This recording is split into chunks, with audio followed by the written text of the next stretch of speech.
Good evening, or afternoon, or morning, whatever. How are all you doing?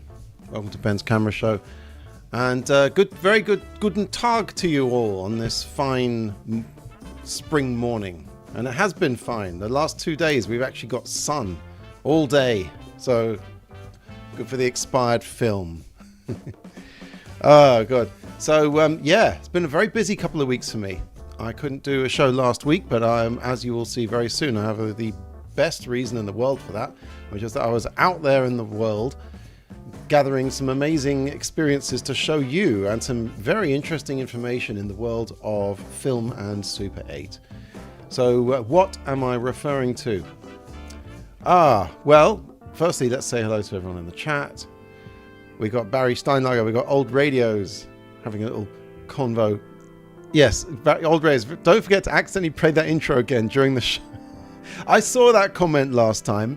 I saw that the Ben's Camera Show drinking game. Every time he accidentally plays the intro. There, I've switched the intro off. You'll never see it again. In fact, you may not ever see it again because I'm in the middle of editing a new intro. So very exciting. Yes, the show's being revamped. Dear. Anyway, so I'm in stereo, am I, Barry? Oh, thank you, thanks for that. We've moved into the modern era. So yes, have I asked how you're all doing? It's not like you can reply to me. Well, you can obviously. You can write something in the chat. In fact, as I go along, I'll be casting an eye over the chat, seeing what's going on. If you've got any questions to ask, maybe I'll be able to answer them in real time. And oh look, I've got my top camera on there, so I give the old ears a bit of a clean out. That's good. Right, that should go in the next show. Well, what else have I been up to? Well, I went to the dentist, as if that's any of interest to anyone whatsoever. I cracked a tooth. It only hurt when I bit, and then it started hurting between bites. So yeah, I bet I had it seen to. And I still have to go back next week. In fact, I think on the day I'm doing next week's show, which will be on a Wednesday, by the way, Wednesday 25th, busy Thursday. Yeah, the day I'm doing the show, I will have come from the dentist. So I might be like last time. I'll be like, welcome to Ben's Camera Show. That's literally how I was 2 weeks ago. Or a week, 10 days ago. Anyway, I'm out of pain, which is great. What else? Exploding Cinema's coming up. Very excited to say. In fact, let me go into my my little box here. Boing, and let's see what's going on with the second screen. There we go. Oh, we'll see that in a minute. Exploding Cinema. This is a bit of a plug here for Exploding Cinema. It's a show in London. It's on the 2nd of April, and it's just before Good Friday, Thursday before Good Friday, at the amazing Set in Peckham, and we'll be putting on a variety of short films, independent films made by you, the filmmakers. So yeah, we illuminate everything with these lovely projections all over the walls and ceilings. If you're ever in London, come on down. If you're not in London, we'll come to you. What do you think about that? Yeah, amazing. Well, anyway, enough about short film shows in London. Let's talk about one in Dresden. I was in Dresden for the 26th Schmalfilmtage, which I think means small film days. There's 4 days of everything to do with Super 8, Standard 8, 16mm projection, any kind of analog projection. And it's a great festival. I went there last year and I just went this year. Both years they showed a couple of my films, Super 8 films, some of my straight 8 ones.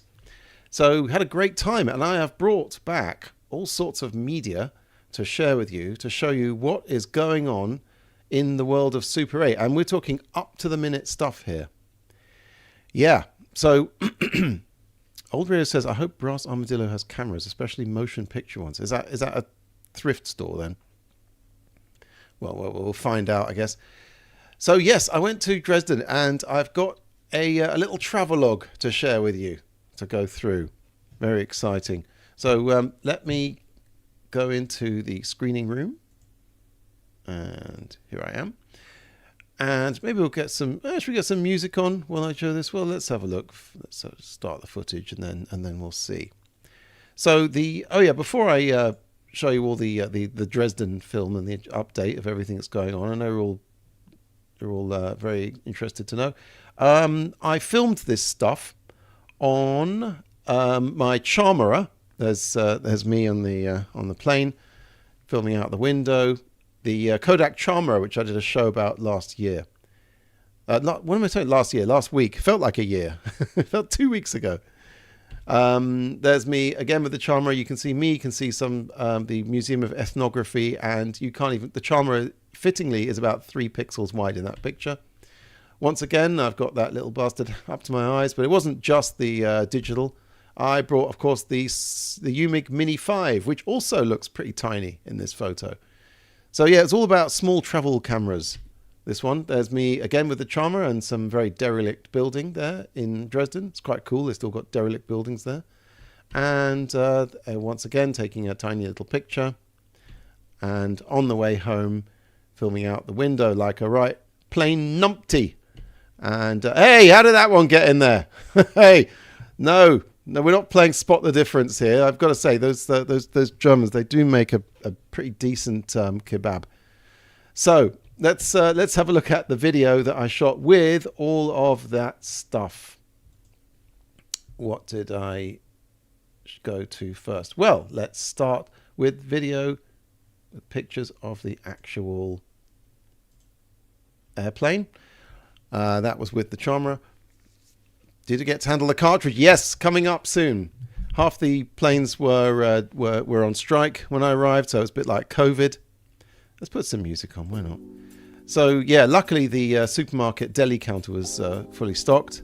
Now this is a workshop I did on the first day.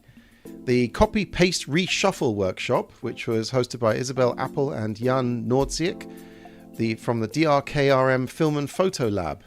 So what they did was they showed us how to copy film by applying effects by laying one strip on top of the other and shining a torch through them. And you can create masks. You can do multiple passes using Kodak print film, which was not red sensitive, so it was able to be done in red light, which was nice. So that was the first day at the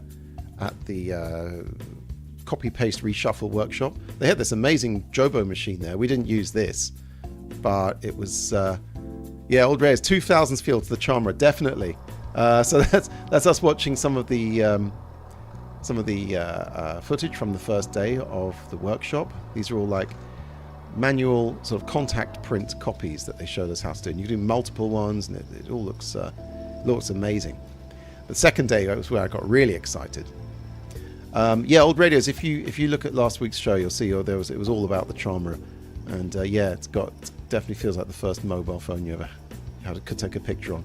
So yeah, here's some of the masking effects you could do with the contact printing with 16mm. This is all on 16mm film, and like I said, it was print film, which was about 6 ASA, so it was very high contrast stuff.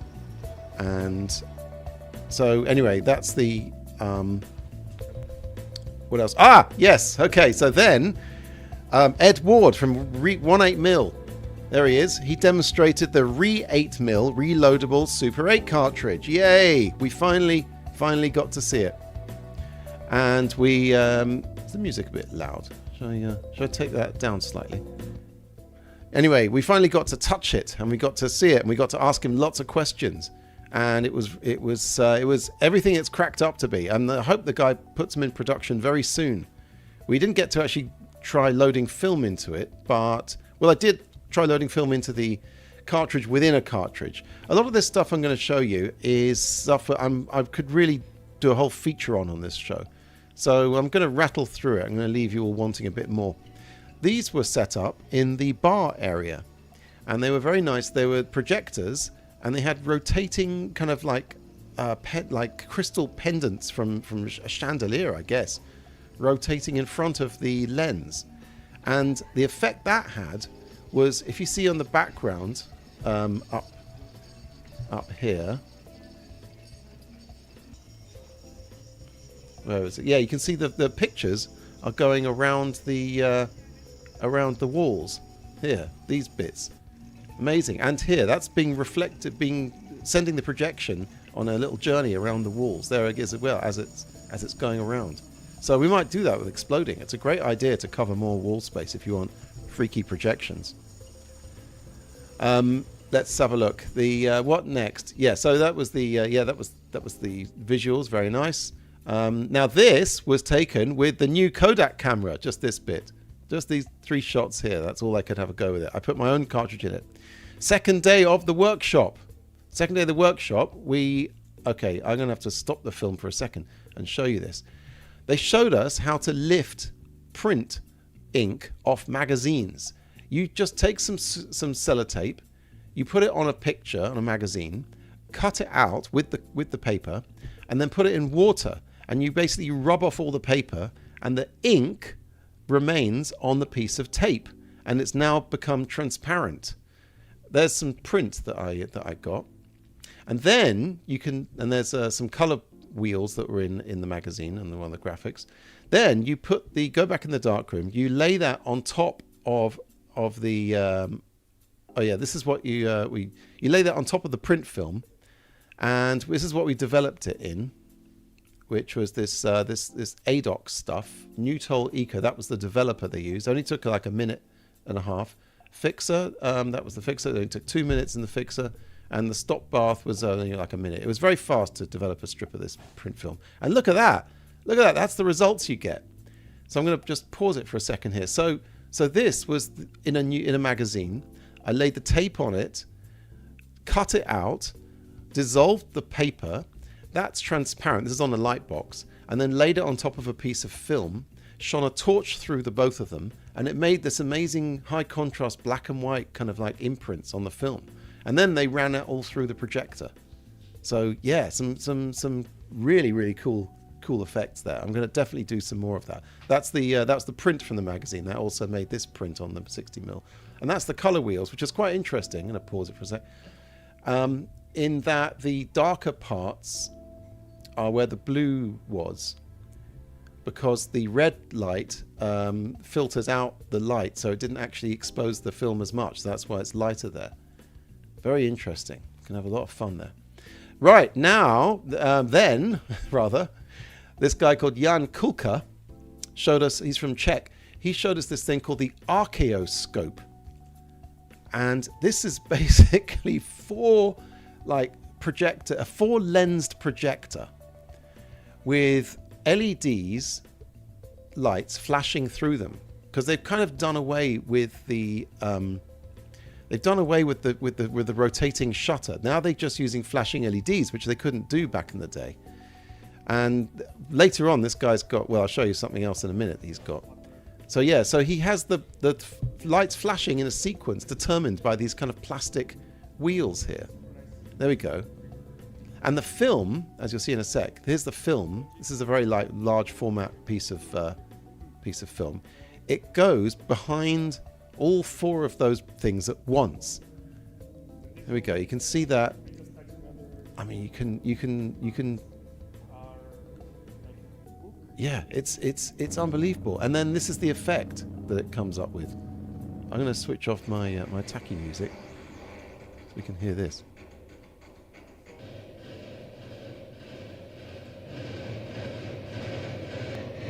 And that's all of them flashing one in sequence, and they can look at that one. They're all focused at different lengths, so it looks like the picture's shooting towards you.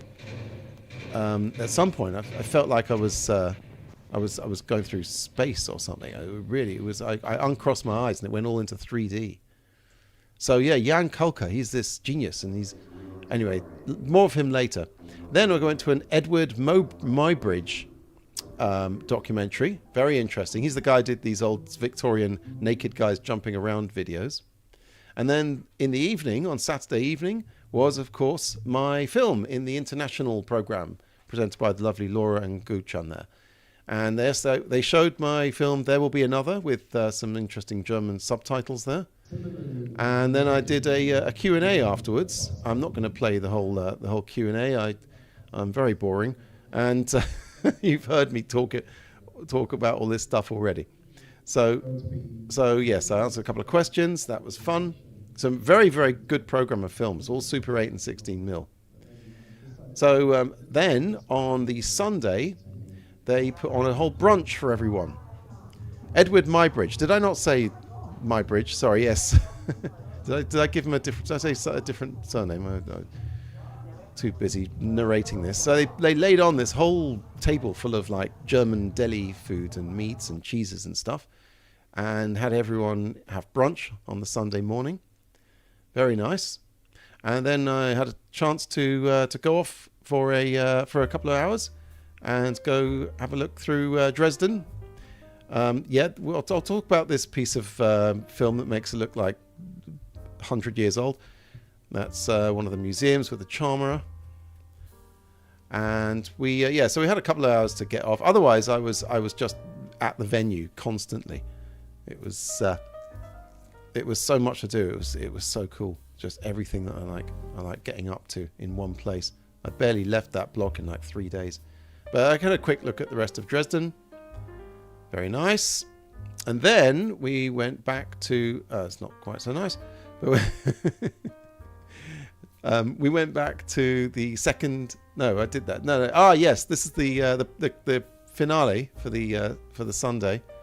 Where this guy who made the Archaeoscope also made his own 60mm projector, which was really amazing. It's like I said, he now uses flashing LED lights instead of the old rotating shutter anymore, because now you can just flash the film as it goes through.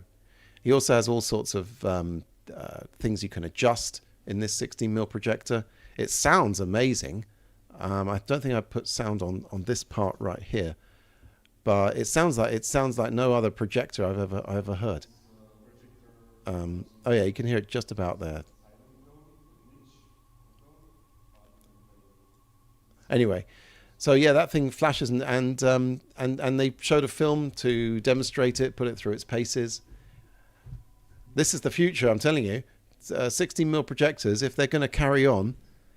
The lamp still was hot. It was hot enough to burn the film. Here, listen to the sound of it. You ready? It's got this kind of weird whiny sound. Anyway, so that was Jan Koker showing that thing off, and it worked incredibly well. It's the lamp, like I said, it was water cooled. They used old PC parts in it. Amazing. And then afterwards, he opened it up and showed us all. Here's the inside. They're going to make the plans all public domain as well, or crowdsourcing or whatever. So that's the light in there. That's the LED. In fact, let's just go back a second, just to have a look at that. There we go. So yeah, that's the LED light. That's some kind of lens to get it focused properly into the rest of it. And I think the film gate. Where is it? It's on this side, I think. Barry says the 16mm projector sounds like a George Jetson's car. Yes, it sounded very futuristic sounding, that sort of that noise. Anyway, so there we that was the final of the thing, and I gotta say that yes, that's me flying back via Frankfurt and missing my onward connection, but that's a whole other story in itself. And a nice picture just for the coming into London. So that was Dresden. That was the Schmalfilmtage and a manual auto. I think it was auto actually. I think it auto loaded. Though they had the thing opened up quite a lot. So it was hard to tell. I think it also it was based on an old Aki projector. Anyway, so that was Dresden, and now on to the onto the main meal of the evening, and that I'm going to have to go on to page 2 of my notes over here. Oops. Now, you may in the past have seen, let's get on the main camera because this is important. You may in the past have seen me do reversal developing and reversal on black and white and even color. By reversal, of course, I mean it's a positive image, not a negative image. And reversal, to do this miraculous turning of a negative into a positive, uses something called bleach. And it's called the bleach step. It's not the bleach you clean your toilet with, it's a bleach that bleaches film with. Sometimes the bleaching goes a bit awry, and some of the bleach hits the film and other parts of the film get away with not being hit by the bleach. So you have a mixed positive and negative picture. Now this has happened once or twice, and it's proved to be a very picturesque effect. However, it's very difficult to control what's going on when you're dealing with fluids like that. You know, where the fluid should go and where it shouldn't go and everything. So I decided what I wanted to do was to try and control exactly where the bleach is going to hit the negative, so I can get a combined positive and negative and choose exactly where the bleach is going to hit. And this is easier said than done. No, I'm not hitting the intro button this time. I switch it off. I listen to my comments. Well, I read the comments and I listen to myself read them. Anyway, so now we've got... Oh, no! Oh, wait a minute. Okay, all right. Take a drink, everyone. That was on purpose. Of course it was. So, let's talk about reversal for a second. I know that not everyone here is a seasoned pro here. So, reversal. This was a graphic given out by Jan and Isabel, and it was a very nice illustration of the difference between negative processing and reversal processing. So even though it's in German, these graphics are quite good. So imagine this is a piece of film, okay? That's a thick piece of emulsion. And this was, up here is what you took the picture of, or took the film of. Now, some of the film gets exposed, and when it gets developed, it goes all dark like this. And then when it gets fixed, the fixer takes this light bit off, and you have a film negative. With reversal, after you develop it, you don't take away this bit, you take away the bit you developed. And then you re-expose what's left to light and develop that, and that gives you the positive image. Okay? It involves a lot more steps. In fact, let's have a look at exactly, because this is going to be relevant to later. Let's look exactly what is involved in making a reversal or negative or mixed print. So here's me. I've used this before this footage, but here's me doing some chemicals for Fomapan R100 reversal. And R100 reversal, well, let's have the reversal process just here to oh, where is it? It must be underneath. There it is. So this is just to refresh your memory, all the stages. Now here I'm making permanganate bleach. I've left all the recipes up there in case you ever want to try it yourself. So yeah, first developer, stop bath, bleach, clearing bath, exposure to light, second developing, stop bath, fixer. It's a bit of a faff. And here I've repeated myself. I didn't realize, I forgot that I'd already written that stuff. Okay, so here I'm making, that's the bleach. And here we have something interesting. This is a piece of Tesa precision masking tape, which what I did was I decided to put this over the film and make holes in it to let the bleach through.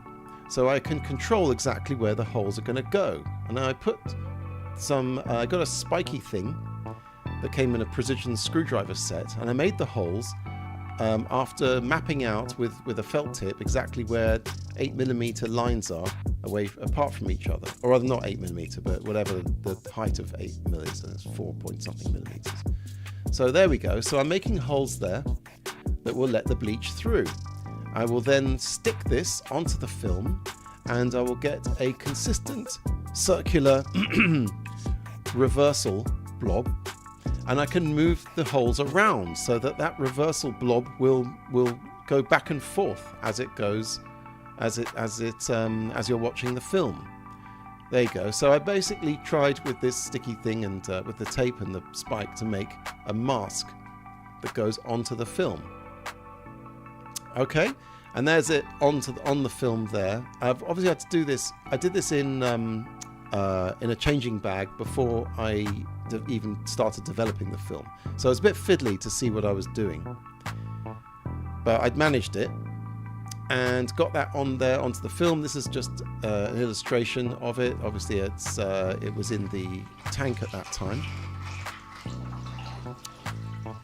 and then I did the I developed it and then bleached it for 4 minutes. Come on, get a move on. Did I not edit this thing? Yes, I did. There we go. And then I gave it a good rinse. And what comes up after that? Let's finish that music. That's enough of that music. Alexa, set timer for 3 minutes. Oh, God. If any of you got your Amazon Echo on, then it just got triggered, didn't it? So that was... why was it 3 minutes? I think 4 minutes was actually the better... I'm going to switch the music off just a moment. Some music there. Okay, 4 minutes later. So have a quick visual check that the film has been completely bleached. No black shadows on there. now this is, by the way, what happens when your film is not correctly bleached. You get all these marks on it like this. And those, well, I've done that in a previous show, but that's a nice effect, but it's not exactly what I was after here. Looks good to me. So without, if you see those sort of images, those black sort of images, then your bleach is not finished. So there it is being drained in fast motion. Now check this out. This is very nice. This is when I put the clearing bath on there. Clearing bath not necessarily vital, but it does. Look at it. It cleans up that permanganate. Something wonderful. You can see on the outside there. There's the piece with the tape on it. There's the piece of film with the tape. Although you can't really overdo it. Oh, I'm talking. Make sure it's all properly cleared. Right. So I cleared I cleared that. Then after the bleach and the clearing, you have to. Oh, that's what it still stayed on. That's why this stuff is so good. By the way, I'm going to give a plug here. Tesa Precision Mask. That's the stuff you want. It's waterproof. It's strong. You can tear it. Tesa, if you're out there, chuck us a couple of quid. Right, here's how it looked when the tape came off. As you can see, whole areas have resisted the bleaching. You can even see some holes there. That's where it came in. Those are all where I made those holes, and those parts have been will be properly reversed. And the rest of these patches will go black, basically, when I put it in the second developer. So, yeah. So it's a nice effect there.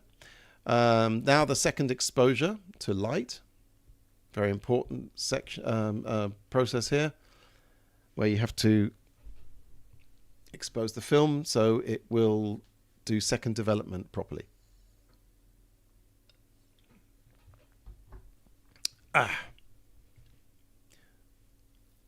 Nice. So after that, second developer. Now I've sped this up. Look at that. Woo! It just went from pale yellow to a dark brown. That was all sped up. And then a wash. Give it a bit of a rinse. And then finally fixer. I don't know if I filmed the fixer bit. The fixer is always the boring part at the end, just when you just want to get finished. Oh, there I am. Yeah, okay. So there I am putting fixer in. So what did all of that come out looking like? Well, let's see. Oh, okay. We're not going to watch this fix in real time, are we? Let me just see if the image has any kind of reversed result. Looking it up to the light there, and yes, there we go. See, frames. Reversal developing has taken place. Hooray. Let's have a thumbs up. Nice. Okay. Now let's watch that. So this is how that turned out. Yeah, it kind of looks like I've had a developing mess up, you know. Some film's got stuck to itself. But you can see like the reversed blobs here coming here and there, moving kind of back and forth like that. Looks a little lava lampish. So I thought, well, what's in the black parts? Maybe there's some image in the black parts. So what I did is I went to my old original telecine setup, which can project bright enough through those dark parts to see if there's anything in there. And that's what I used to do with Fomapan reversal. Sometimes there'd be very, very dark negatives, and I'd have to do it the old-fashioned way with the camera. Unfortunately, of course, there is nothing there, even with the bright light shining through here. Although it does make some very nice kind of sparkly, almost like space-like visuals. And the reason there's nothing through there, nothing in between the actual reversed bit, is because the film was covered up when it went through the first developer. So that bit never actually got developed. Not only did it not get developed, but it didn't get bleached either. So here is round 2. What did I try now? I'm going to go back slightly because okay. So what I did is this. In fact, I've got it set up right here as well, but let's see if the video shows it. Oh yeah, never seen the Sony telecine. Yeah, it's this useful little box. I think I did a show on digitizing film where I went into it all. It was like the 6th show I ever did or something. Maybe it was like episode 9 or so. Anyway, so I improved my workspace here. Started off with the corrugated cardboard, mainly to protect the surface underneath. And then I put a shiny, this is torn off from the back of a notebook. It's shiny white card, followed by some shiny acetate sheet. This is so that I can put tape on it and then pull it up without it sticking. So then I taped a piece of Super 8 down. Why would I do that? Because I am using, and then put the Tesa Precision masking tape on top of that, and I'm using that strip of film as a template, and I'm drawing around it with a pencil. I almost said pen there. With a pencil. You can see in a second here. Yeah, I'm drawing round to make a template, and then I'm using the side of the lead of the pencil and rubbing it all the way down that row of sprocket holes. And this way, I'm making basically like a brass rubbing, really. But I'm making a pencil shading which will bring up the sprocket holes. So then I unpeel the tape.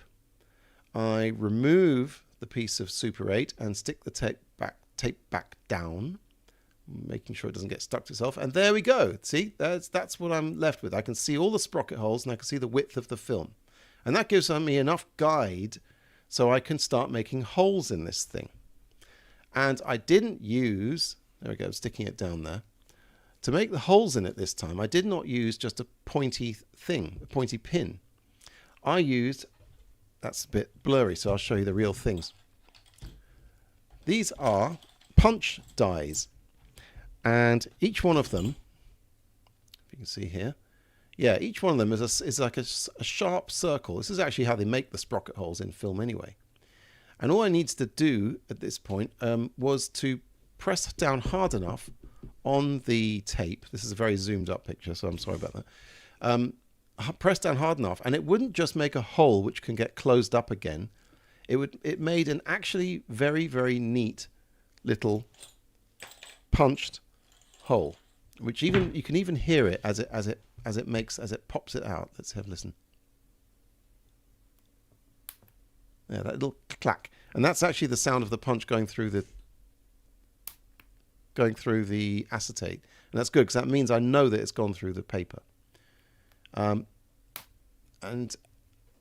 that leaves us here. When I pull up the tape, that leaves us with some very nice, clean holes in the tape like that. See, really nice. Instead of those like crappy little punctures. So those are nice circular and very uniform holes. So what I do, I made a whole bunch of these holes using different sized punch dies. You can see there all the way along there. In fact, I made some Some of them I put more than one hole, but a few holes. Now, here's the next part of the process, because we aren't done. We're not even halfway done here. Well, maybe we're halfway done. This is a piece of Orwo UN54 that has gone through the first developing process, and then it's gone through the stop bath, and then you can take it out in the light, and it does not spoil it anymore. And that is very much easier than having to try and put one of these little strips on top of Super 8 in a changing bag without even being able to see what you're doing. So what I did was, I took it out of the developer. I let it dry, because that's important. Otherwise, because you want this thing to stick on it. And you can see, there's the images. You can even see some images that got developed. And then, there we go. I put the tape with the nice holes in it, made with the punch die. And I can actually exactly match the holes up to where the sprocket holes are. And of course, each sprocket hole is in the center of the picture. So that gives you a good sense of not getting it on the line between pictures. There we go. So that's it. Then this had to go into the bleach. There we go. So there's the film with the already. I used a little precision cutting thing here. There we go. I've got one here to do a nice to get a nice line there and to cut it. In fact, here I'm doing some cuts here, which some vertical cuts, which I ends up peeling that thing off. So that doesn't come to anything. But you could use a precision. So this horrendous picture is how it looked coming out of the bleach. And you can see here where the tape has been. Where the tape has been. There we go. You can see that's where the bleach has hit the film. And all the other places didn't get bleached. So basically, this area is where the holes are. It's going to become positive. And where the tape is going to be negative. Okay?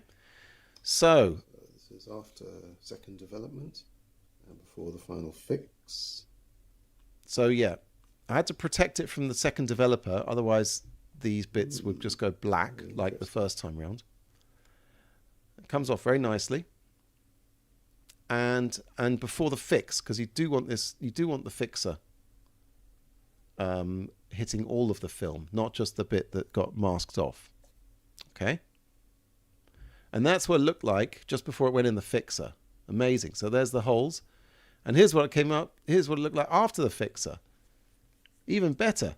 So should we see that as it's projected? Well, firstly, just before we see that in motion, here's the process I used to develop it. And it was just between second developer, so just after first developer, the tape went on. And just after second developer, the tape came off. Okay? And firstly, I just in case the exposure to light fogged it up, I put a bit of film in which stayed in the tank the whole time, just to make sure that you know how it would look. And that's what this is. It's a very standard picture of my kitchen gone through that UN54 reversal developing. So nothing's interesting's happened there. It's just a control strip, if you like. So let's see what it looked like with the partially positive, partially negative. I slowed it down. I think I slowed it down twice. There, check it out. Nice. Not much to go on, but let's see it slower.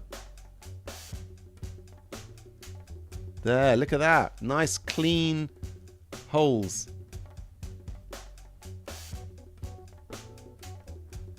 And that, ladies and gentlemen, is a reversal mask, as I call it. And just think about what you could do. What could you do with something like that? Let's just show that last bit again, because it looked so cool. There we go. So yeah, look at these. So that was where I actually put a scalpel. Whoops. Nice. Here's the reversal. There, see, that's where the holes were. So I was thinking maybe what I can do. But let's go back to the. Let's see it even slower. Old Rare says, "Whoa, that is something." It certainly is. So, I mean, what I've done is I have filmed myself, sort of head and shoulders shot, sitting on a bench, and I haven't developed that yet. And what I want to do is to get the reversal spot. Let's have a look at just this in the. Here we go. There's some pictures here. Right, so it's not moving around so much. So I'm sitting there, and I want this bit, that's where the hole was, I want to position that over my face. So my face, or whoever's face, or whoever I'm filming, can be in the center and be a positive, and everything else be negative. If I'm really fiddly, I could even make some kind of pattern out of the holes, which changes frame by frame. So the positive part of the picture in itself is an outline of another picture, you know, like someone walking or someone dancing. But I mean, how are you going to do that with tiny Super 8? I don't know. I think I might have to move up to 16mm to do that. In fact, why didn't I do this 60mm? Oh, because I don't have a 60mm scanner. That's right. Cecil DeVille, hello. He says, that is so cool. I move considered trying something like that. I might consider. Do it. It was a lot of work, but it was actually amazing effect. You do need to have film stock that will be developed, that can be developed in negative and in reversal.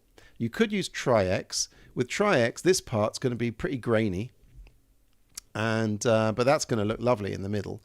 I used UN54. You could use for Fomapan R100 maybe, but the problem is that the negative, you'd have to bleach that as well at some point. Ooh, that's going to be difficult. Yeah, better steer clear of Fomapan if you want to mix these together. So he said, I have considered, right, doing this. Well, yeah, carry on considering, because it's very fun. And I don't know what I've invented here, if I have invented anything, but a more controlled way of getting some nice bleaching effects really is another oops, another brush on my palette, shall we say. Good. Excellent. Well, I hope we all learned something today. I've learned it's a hell of a lot of work to do this kind of stuff. So yeah, but I'm now I've got the I've got this all set up. I can carry on doing it. In fact, let's just punch a couple of holes in this and see if the magic's still there. God, it's very yellow, isn't it? Let's take that. Let's take that filter off. That's kind of there we go. So yeah. So again, once again, here's the punch die.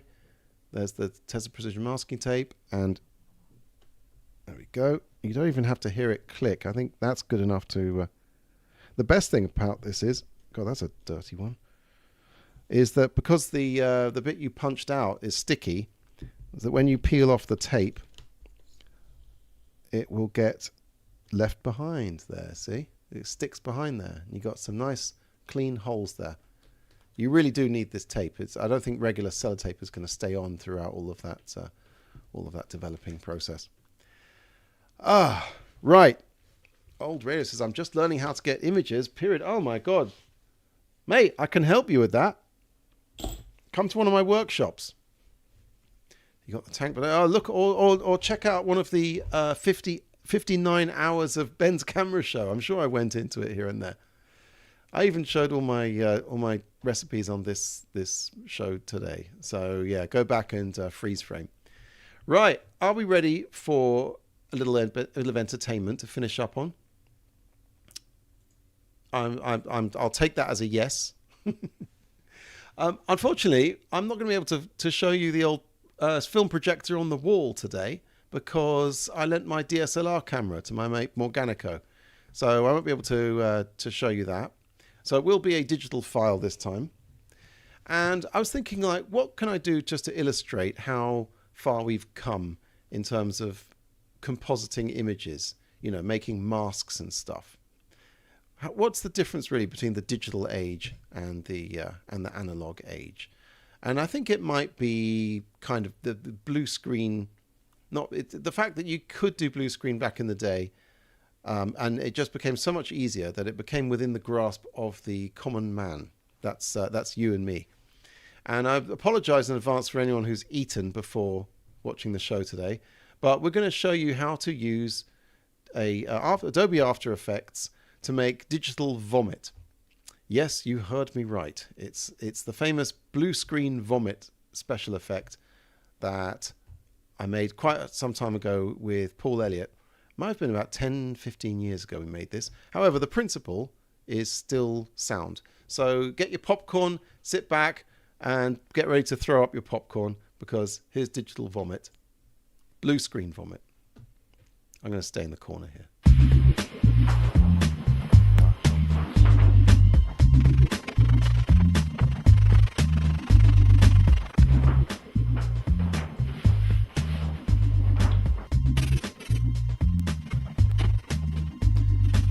So firstly, we didn't generate the vomit. We had to. We actually filmed it first. How do you make fake vom? Well, start with some pumpkin filling. That's been at the back of the cupboard for about a couple of years.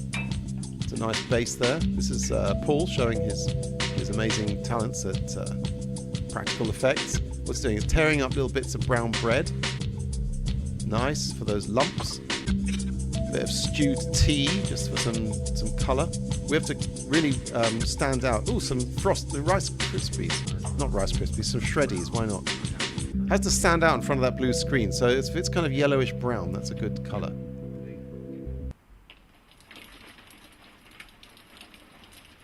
There we go, and that's the element, the vomit element that we will then put into Adobe After Effects. We could have lit it better, but whatever. So what do we do then? It's a very early version of Adobe After Effects. We then key out the vomit, key out the blue, which makes the vomit appear on a transparent background. And then you put whatever background you want there, and then position it and get its size and everything, get it all right. I haven't worked out how to do this with Super 8 yet. Mask off some of the junk, and here we go.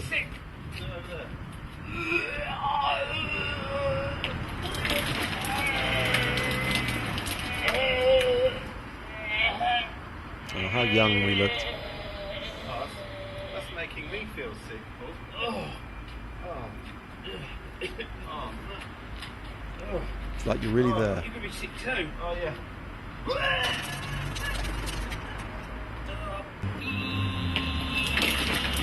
Yep, you can projectile onto a wall.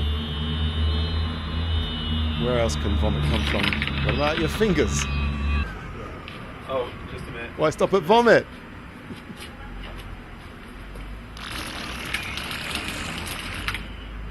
Oh dear. And there we go. Oh, that website doesn't work anymore. Go to zerobudgetfilmschool.com. And there we go, everyone. There we go. That is the end of the show. And thank you all for joining me. Thanks for tuning in. Had some fun. Had some camera stuff. And some shit. And some vomit and all the rest of it. Yes, we had to drag it into the toilet at the last few minutes. So, yes, I'll be back in less than a week. That'll make up for not doing one last week. I'll be back next Wednesday, not Thursday. Wednesday. I'm busy Thursday, I'm afraid. New darkroom tech. Some lovely people have sent me some amazing kit to test out. And I'm not even going to tell you what it is. You're going to have to tune in next Wednesday. And I will be testing it, putting it through its paces. And maybe we'll have some more fun with the Bleach. So until then, thank you all for joining me. Thank you, Barry. Thank you, Old Radio, Cecil DeVille, and everyone else who joined for Ben's Camera Show. Thank you all to the people at Dresden again. Had a great time. And thanks to Ed from On 8mm for showing his new disposable his new reloadable cartridge. I predict great things for that. I will be reviewing it and doing an in-depth show as soon as I can. See you, everyone. And See you next Wednesday. That's CUNW. Yeah.